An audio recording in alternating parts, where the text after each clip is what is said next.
Pastor Praveen పడగాల ఈ విధంగా ఘోరంగా చనిపోవడం చాలా దురదృష్టకరం. ఇది హత్యే, యాక్సిడెంట్ కాదు అని కొన్ని వేల మంది దైవజనులు, నేను 25ని రాజమండ్రి వెళ్ళినప్పుడు చెప్పారు, పాస్టర్లు ప్రశ్నిస్తుంటే పోలీసులు దారుణంగా వారి మీద లాఠీ చార్జ్ చేశారు. ఆ వీడియో ఫుటేజ్ మీడియా దగ్గర ఉంది, మా దగ్గర ఉంది, పోలీసుల దగ్గర ఉంది. నేను ఒక 20 ప్రశ్నలు అడుగుతాను పోలీసులకు. దీనికి superintendent of police Rajahmundry, SP, investigation officer team, ఎందుకు మీరు దీన్ని కరెక్ట్గా ఇన్వెస్టిగేషన్ చేసి రిపోర్ట్ చేయకపోతే, ఇది ఇంటర్నేషనల్ ఇష్యూ. 300 కోట్ల క్రైస్తవులు 200 దేశాల్లో, 200 కోట్లు ముస్లిమ్స్ 200 దేశాల్లో అనేక ప్రశ్నలు అడుగుతున్నారు. భారతదేశంలో మైనారిటీస్కి, ముఖ్యంగా క్రిస్టియన్స్, ముస్లిమ్స్కి ఏమైనా న్యాయం జరుగుతుందా? మణిపూర్ ఘటన తర్వాత లక్షల మంది మణిపూర్లో కనిపించడం లేదు, వేల మంది చనిపోయారు. మనం వీడియోలు చూసాము. ఎంత ఘోరంగా నెకెడ్ యంగ్ అమ్మాయిల్ని నడిపించడం, ఇది చాలా విచారకరం. ఇది పవన్ కళ్యాణ్ వ్యాఖ్యల ద్వారా జరిగిన హత్య అని వందల వేల మంది దైవజనులు ఆరోపిస్తున్నారు. ఎందుకు అంటే నా దగ్గర వందల టెక్స్ట్ మెసేజ్లు ఉన్నాయి, ఒకటి కాదు.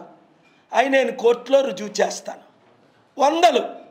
7569441275 వాట్సాప్ గ్రూప్కి వారి అనుమానాలు, నా ఫేస్బుక్లో మెసేజ్లు, ట్విట్టర్లో మెసేజ్లు, ఇన్స్టాగ్రామ్లో మెసేజ్లు, యూట్యూబ్లో మెసేజ్లు, పర్సనల్గా కాల్ చేసిన మెసేజ్లు. ఎందుకంటే డాక్టర్ కేఏ పాల్ మీరే మాకు దిక్కు, క్రైస్తవులందరికీ, ముస్లింలందరికీ ఈ దేశంలో పోరాటం చేయాలంటే అని వారు మెసేజ్లు పెడుతున్నారు. 20 ప్రశ్నలు. మొదటిగా, పోస్ట్ మార్టం రిపోర్టు ఇంతవరకు ఎందుకు రిలీజ్ చేయలేదు? 2, ప్రశ్నలు అడుగుతున్న పాస్టర్లు రాజమండ్రిలో ఎందుకు లాఠీ చార్జ్ చేశారు? 3, నాతో పోస్ట్ మార్టం సూపరింటెండెంట్తో కలుపుతానని ఎందుకు కలపలేదు? అక్కడ నేను కాముగా అందరినీ శాంతియుతంగా ఉంచిన తర్వాత. 4, రాధా మోహన్ ఎవరినైతే వీళ్ళందరూ అనుమానిస్తున్నారో ఆయన ఇంతవరకు అరెస్టు చేశారా, రిమాండ్కి తీసుకున్నారా? 6, పవన్ కళ్యాణ్ వ్యాఖ్యలు లడ్డు విషయంలో, తర్వాత సనాతన ధర్మం విషయంలో, క్రైస్తవుల మధ్య, హిందువుల మధ్య, మహమ్మదీల మధ్య, మీ అల్లానంటే, మీ ప్రాఫెట్నంటే, మీ జీసస్నంటే మీరు సహిస్తారో అని రెచ్చిపోయాడు. నేను సనాతన ధర్మం, అలాగ రెచ్చిపోవాలా? నేను ఎలా మాట్లాడుతున్నాను? ఆయన శాంతిగా మాట్లాడవసరం లేదా? ప్రశ్నలు అడగకూడదా? ఇలాగ ఆయనే రెచ్చిపోతే ఆయన అనుచరులు రెచ్చిపోలేదా? ఇంత ఘోరమైన హత్య జరగడానికి కేవలం Pawan Kalyan agenda, RSS agenda, ఆయన రెచ్చగొట్టిన మాటలు.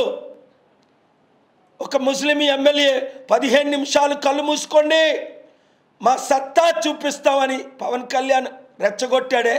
కానీ ఆ ముస్లిం ఎమ్మెల్యేని 4 నెలలు అరెస్ట్ చేసి జైల్లో పెట్టారే. పవన్ కళ్యాణ్ని 4 నిమిషాలైనా అలాంటి మాట్లాడినందుకు అరెస్టు చేశారా? జైల్లో పెట్టారా? ఇన్వెస్టిగేషన్ చేశారా? ఇవన్నీ ఎందుకు అడుగుతున్నాను? ఇంకా ఇలాంటి కొన్ని వందల వేలు జరగకముందు మణిపూర్లో, ఉత్తరప్రదేశ్లో, నాగాలాండ్లో, మిజోరాంలో, అస్సాంలో, కేరళలో, తమిళనాడులో, ఆంధ్ర తెలంగాణలో, యూపీలో, అన్ని రాష్ట్రాల్లో ఇప్పుడు హత్యలు జరుగుతున్నాయి. దైవజనుల మీద హత్యలు, ముస్లిం లీడర్స్ మీద హత్యలు. ఇవి బ్యాడ్ నేమ్ ఎవరికి తీసుకొస్తుంది? ప్రైమ్ మినిస్టర్ మోదీకి, హోమ్ మినిస్టర్ అమిత్ షాకి, ఇండియన్ గవర్నమెంట్కి, ఇండియన్ డెమోక్రసీకి, ఇండియన్ సెక్యులరిజంకి, ఇండియన్ జ్యుడిషియరీకి. ఆర్టికల్ 19 నాకు ఇచ్చిన హక్కు, ఆర్టికల్ 1421 ఈ ప్రశ్నలు రైజ్ చేయడానికి. ఆయన అంటాడు ఎస్పీ ప్రశ్నలు అడుగుతున్నారు, పొలిటిసైజ్ చేస్తున్నారు, పోస్టులు చేస్తున్నారు, చర్యలు తీసుకుంటాం. ఏంట్రా నువ్వు తీసుకున్న చర్యలు? దేవుడు నీ మీద చర్య తీసుకుంటాడు. నేను చెప్పించానంటే రాజశేఖర రెడ్డి ముక్కలైపోయినట్టు నువ్వు యాక్సిడెంట్ అయి చేస్తా. నువ్వు తీసుకునే చర్యలేంటి? లీగల్గా మాట్లాడు. ఎవరిని భయపెడతావు? ప్రపంచాన్ని భయపెట్టి, వణికించి, ఓడించి, బైడెన్ని గెలిపించి, ట్రంప్ని సరెండర్ చేసుకొని వచ్చా. ఇప్పుడు ట్రంప్తో మాట్లాడుతున్నాం, జాన్తూన్తో మాట్లాడుతున్నా, జాన్సన్తో మాట్లాడుతున్నాం. మా టీం ఎలాంటి టీము? మోదీ గారితో మాట్లాడుతున్నాం, అమిత్ షాతో మాట్లాడుతున్నాం. మీ చంద్రబాబు నాయుడు గారికి మెసేజ్లు పెట్టాం, ఆయన రెస్పాండ్ అవ్వమన్నాం, లేదా కోర్టుకి వెళ్తానని చెప్పాను. నువ్వు ఒక పోలీస్ ఆఫీసర్ అయ్యి దాడులు చేయిస్తావా? లాఠీ చార్జీలు చేయిస్తావా రాజమండ్రిలో? నేను అక్కడ ఉంటుండగా ఆ శవాన్ని చూశాను. ప్రతాప్ సిన్హా నా మిత్రుడికి పైకి పిలిచినంత వరకు ఆయన రానివ్వల శవం చూడడానికి. 3-4 చూడనివ్వల, ప్రేయర్ చేయనివ్వల. 1000 మంది 5 నిమిషాలు మేము శవాన్ని చూస్తామండి అని ఆత్మీయ కుటుంబం అడిగితే నేను బాధ్యత తీసుకుంటాను, మీరు కిందన పెట్టండి, పోలీసులు చుట్టూ పెడదాం. పైన ఉన్న వారందరూ 5 నిమిషాల్లో ఆయనకు నివాళులు అర్పిస్తారు. ఎందుకంటే రాజమండ్రిలో 1000 మంది ఆయనకు ఫాలోవర్స్ ఉన్నారని మీ ఏఎస్పీని, మీ డిఎస్పీని గంట నిలబడి నేను ఎంతో మంచిగా మర్యాదగా మాట్లాడితే 1 నిమిషం ఎవరిని చూడనీయకుండా లాఠీ చార్జీలు చేసి అవన్నీ విజువల్స్ లేవా ఎత్తుకెళ్ళిపోయారు. మళ్ళీ ఏమనంటే 70% పాస్టర్లు. ఎవడు ఆ పాస్టరు? వాడి పేరు చెప్పండి. ఎవడు మీకు సపోర్ట్ ఇస్తున్నాడు? 70% అంటే 5000 మంది పాస్టర్లో 3500 మంది మీకు మద్దతు ఇచ్చారా? పోస్ట్ మార్టం అవ్వకుండా, రిపోర్ట్ చేయకుండా తీసుకెళ్ళిపోమని ఒక్కరు ఇవ్వలేదు. ఎవడో ఒక క్రిస్టియన్ అట, వాడు యూజ్లెస్ ఇడియట్ రిటైర్డ్ సిఐ అట, వాడిని తిట్టి నేను తోయించా. వాడిని మీరు పావుగా పెట్టుకొని ఇలాంటి అవినీతి మాట్లాడకండి. మిస్టర్ ఎస్పీ, రిటైర్డ్ డీజీపీ, దేశంలో నెంబర్ 1 హెచ్టి సాంగ్లియానా నా చీఫ్ ఆఫ్ సెక్యూరిటీ కర్ణాటక, ఇప్పుడు నా ప్రజాశాంతి పార్టీ ప్రెసిడెంట్ కర్ణాటకకి. ఈ మధ్య కర్ణాటక ప్రెస్ క్లబ్లో ప్రెస్ మీట్ పెట్టి నాకు మద్దతు ఇచ్చిన ఆయన ఫార్మర్ ఎంపీ బీజేపీ అద్వానీకి చెప్పి టికెట్ ఇప్పించా. నా చీఫ్ సెక్రటరీ దానమయ్య రోసయ్యలు, నా బోర్డు మెంబర్స్ ప్రజాశాంతి పార్టీలో 120 మంది IAS, IPS, IRS, IFS professors, doctors నా ప్రజాశాంతి పార్టీలో టీం మెంబర్స్. 600 మంది global peace president including prime minister Deve Gowda నా సపోర్టర్. ఏమనుకుంటున్నారు మీరు? మమ్మల్ని నన్ను మోసం చేస్తారా? నన్ను అడ్డుకుంటారా? పోస్ట్ మార్టం రిలీజ్ ఇప్పుడు వరకు చేయరా?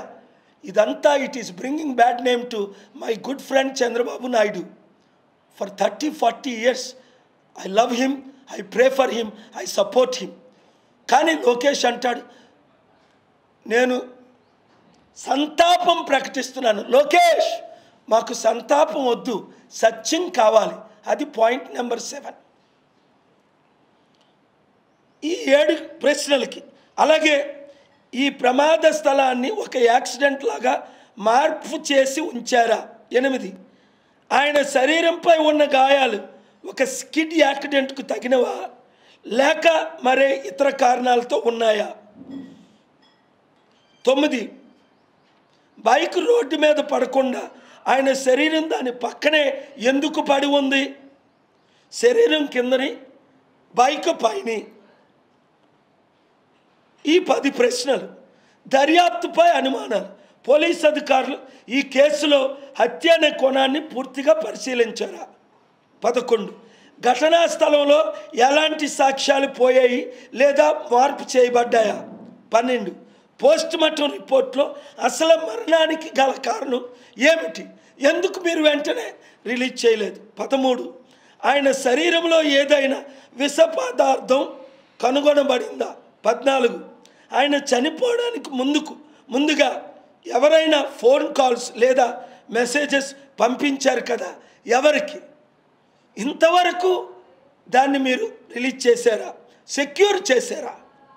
16, చనిపోవడానికి ముందు ఎవరైనా బెదిరింపులు ఇచ్చారు? సాక్ష్యాలు ఉన్నాయి. వారిని మీరు ఎందుకు అరెస్ట్ చేయలేదు? వారిని మీరు ప్రశ్నించారా? 17, ఇటీవల కాలంలో ఆయనకి ఎవరైనా శత్రువులు ఉన్నారా? ఆ రాధామోహన్ ఆయన మాట్లాడిన శత్రువుల మాటలు కావా? ఇంకొక ఆయన, నీ నాలుగు కోసేస్తాను, నీ